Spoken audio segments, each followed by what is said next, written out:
Assalamualaikum warahmatullahi wabarakatuh. Perkenalkan, kami dari kelompok 7, mahasiswi D3 Administrasi Pajak, Angkatan 2018, Universitas Diponegoro. Sebelum menuju ke materi, perkenalkan kelompok kami. Yang pertama, Alina Febriana, NIM 078. Yang kedua ada Alvina Marwasani, NIM 082. Yang ketiga ada Isnani India, NIM 100. Yang keempat ada Haryananda Putri, NIM 121. Yang kelima ada saya, Yustika Velasupa, NIM 125. Dan yang terakhir ada Himas Falah Milada, NIM 129. Dalam video kali ini, kami akan menjelaskan mengenai etika dan bisnis yang terkait pada kasus Waste Management Incorporation. Poin-poin yang akan kami jelaskan, yang pertama ada deskripsi mengenai perusahaan Waste Management Incorporation yang akan dijelaskan oleh Haryananda Putri dan Alvina Marwah. Yang kedua ada peran Arthur Anderson pada perusahaan Waste Management Incorporation yang akan dijelaskan oleh Isnani India. Yang ketiga ada soal yang terkait pada kasus Waste Management Incorporation yang akan dijelaskan oleh Arlina Febriana dan Himas Falah. Dan yang terakhir kesimpulan yang akan dijelaskan oleh saya sendiri. Saya serahkan oleh teman saya. Baik, yang selanjutnya yaitu deskripsi dari Waste Management Incorporate. Waste Management Incorporate didirikan oleh dua sepupu, Dan Bunrock dan Wayne Huizenga. Perusahaan bergerak dalam industri pembuangan limbah di Amerika Serikat. Waste Management menjadi perusahaan manajemen limbah terbesar di Amerika Serikat. Kemudian, Waste Management Incorporate mempunyai kebijakan akuntansi yang agresif, yaitu ketika profitabilitas dan pertumbuhan real melambat, pada awal periode 1990-an, Dan Bunrock dan rekan-rekannya memanipulasi laporan keuangan perusahaan untuk menjaga tampilan kesuksesan perusahaan. Kemudian pada Februari 1998, WMI mengumumkan penyajian kembali laba yang dilaporkan dalam periode 1992 hingga 1996, mengakui bahwa keuntungannya telah digelembungkan sebesar 3,54 miliar dolar sebelum pajak.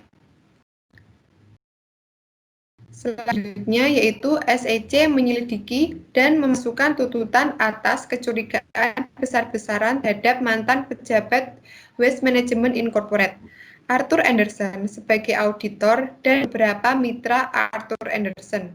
Arthur Anderson dikenakan denda sebesar 7 juta miliar, sedangkan mitra-mitranya dikenakan denda dan dilarang berpraktik lagi oleh SEC.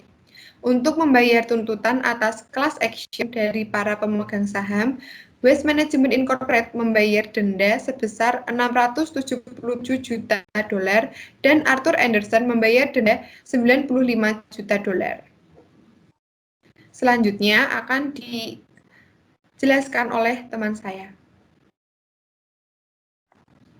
Selanjutnya, terdakwa secara curang memanipulasi hasil keuangan perusahaan untuk memenuhi target laba yang telah ditentukan dengan secara tidak tepat, menghilangkan dan menunda beban periode berjalan untuk melakukan banyak praktik akuntansi yang tidak benar untuk mencapai tujuan ini. Di antaranya, 1. Menghindari beban penyusutan truk sampah mereka dengan menetapkan nilai sisa yang tidak mendukung dan meningkat sisanya serta memperpanjang masa manfaat. Yang kedua, menetapkan nilai sisa dengan sewenang-wenang pada aset lain yang sebelumnya tidak memiliki nilai sisa. Yang ketiga, gagal untuk mencatat beban penurunan nilai dari tempat pembuangan sampah karena mereka telah dipenuhi dengan sampah. Yang keempat, menolak untuk mencatat beban yang diperlukan untuk menghapus biaya akibat ketidaksuksesan dan pengabaian proyek pengembangan tempat pembuangan sampahnya. Selanjutnya, yang kelima, membentuk cadangan lingkungan yang meningkat sehubungan dengan akuisisi, sehingga kelebihan cadangan dapat digunakan untuk menghindari pencatatan beban usaha yang tidak terkait. Yang keenam, mengkapitalisasi berbagai biaya secara tidak benar. Dan yang terakhir, ketujuh, gagal untuk membentuk cadangan yang cukup untuk membayar biaya pajak, penghasilan, dan biaya-biaya lainnya. Selanjutnya akan dilanjutkan oleh teman saya. Yang selanjutnya yaitu peran Arthur Andersen dalam kasus Waste Management Incorporation. Yang pertama, pada awal tahun 1998, Arthur Andersen melanjutkan tugasnya sebagai auditor perusahaan, akan tetapi dengan pengawasan komite audit. Yang kedua, pada Februari 1998, Waste Management Incorporation mengumumkan bahwa perusahaan menyajikan kembali laporan keuangan untuk periode 1992 sampai dengan 1996. Yang ketiga, perusahaan mengakui secara material telah menggelembungkan laba sebelum pajak dan mengecilkan beban pajaknya.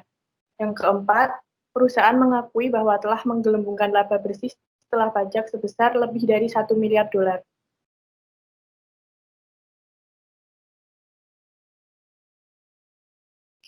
Yang selanjutnya, walaupun bersalah, Arthur Andersen tidak dipecat sebagai auditor Waste Management Incorporation sampai dengan tahun 2010. Menurut komite audit, Arthur Andersen terus membantu pemeriksaan akuntansi. Arthur Andersen dan Waste Management Incorporation telah digugat untuk beberapa class action oleh banyak pemegang saham yang marah.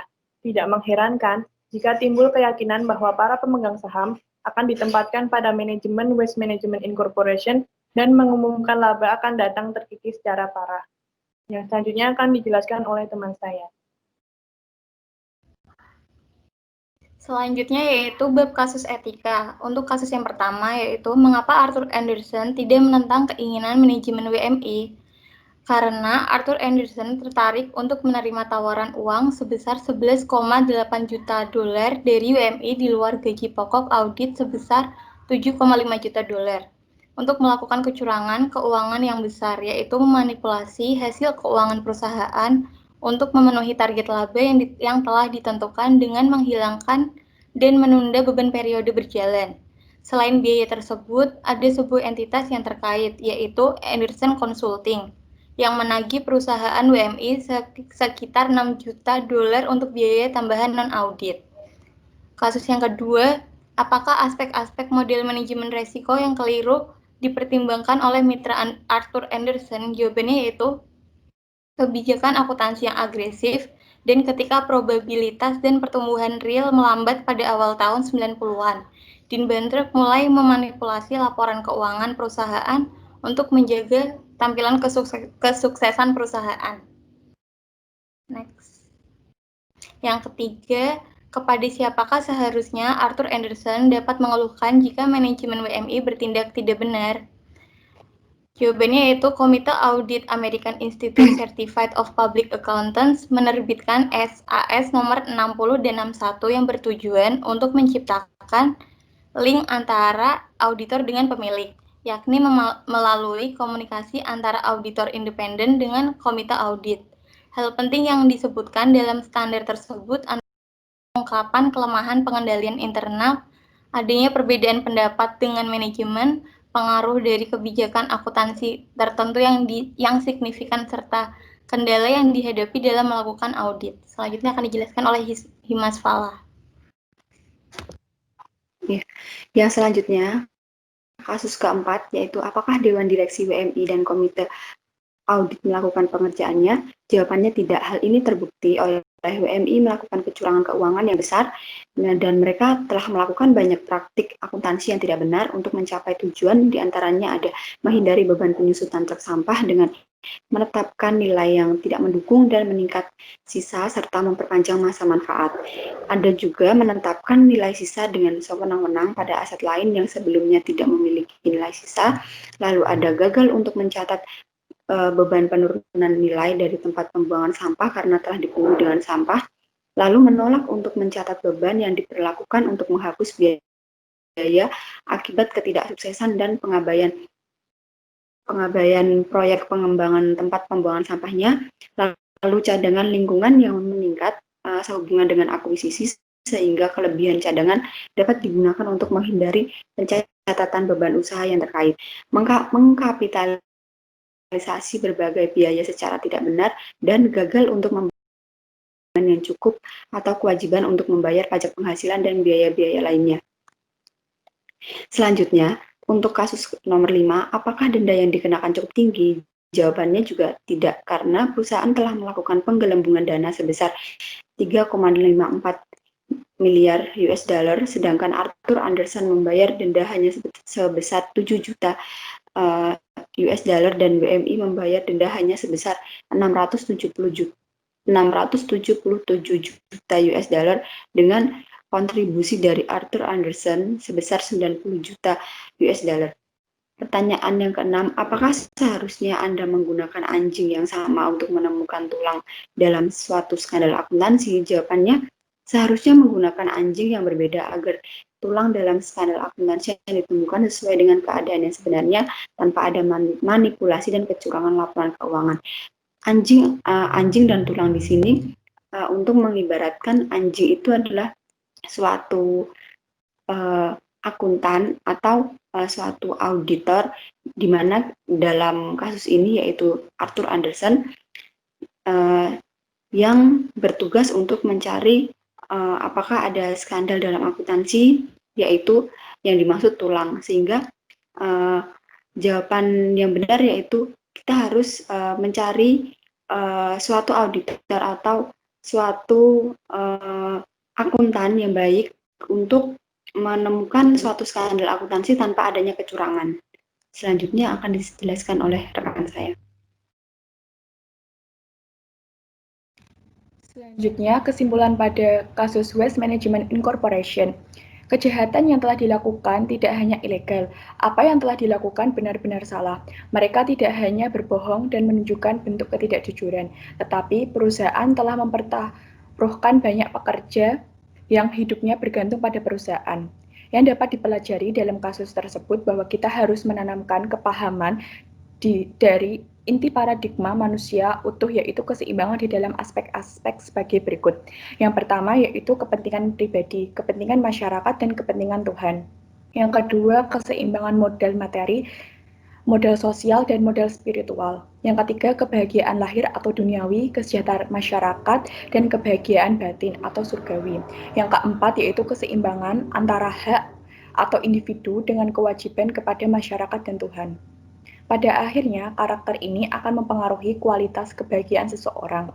Jadi, seseorang tidak hanya menganggap uang sebagai satu-satunya sumber kebahagiaan yang dapat menyesatkan melakukan kejahatan demi mendapatkan uang atau kekayaan. Jika paradigma ini telah diterapkan dan dijalankan dengan baik, akan sangat efektif mengurangi kejahatan seperti yang dilakukan para petinggi WMI ataupun kejahatan lainnya. Sekian video penjelasan mengenai kasus Waste Management Incorporation. Jika kalian suka dengan video ini, jangan lupa untuk like, dan jika kalian ada kritik dan saran, jangan lupa untuk komen di bawah, dan jangan lupa share ke teman-teman kalian. Dan terima kasih telah menonton video ini. Assalamualaikum.